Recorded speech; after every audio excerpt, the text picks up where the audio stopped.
چونکہ آپ صلی اللہ علیہ وسلم نے اس کائنات کو اللہ جل جلالہ کی تعلیمات سے روشناس کروانا تھا،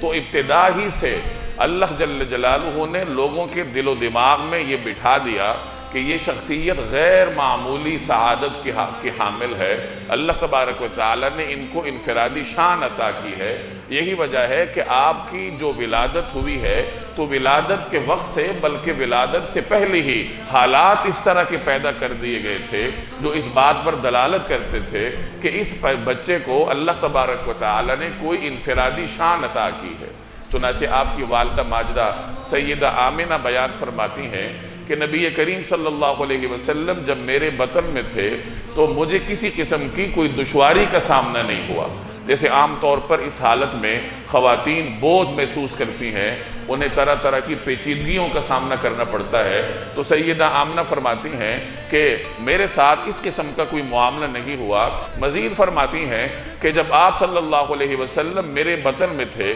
تو اس وقت میں نے ایک نور دیکھا، اور اس نور کی روشنی میں اللہ تعالیٰ نے مجھے شام کے محلات دکھائے۔ آگے جا کر جب آپ صلی اللہ علیہ وسلم کی ولادت ہوئی تو اس وقت ولادت کے وقت کے حالات بیان کرتے ہوئے سیدہ آمنہ فرماتی ہیں کہ نبی کریم صلی اللہ علیہ وسلم کی جب ولادت ہوئی تو آپ کے ساتھ ہی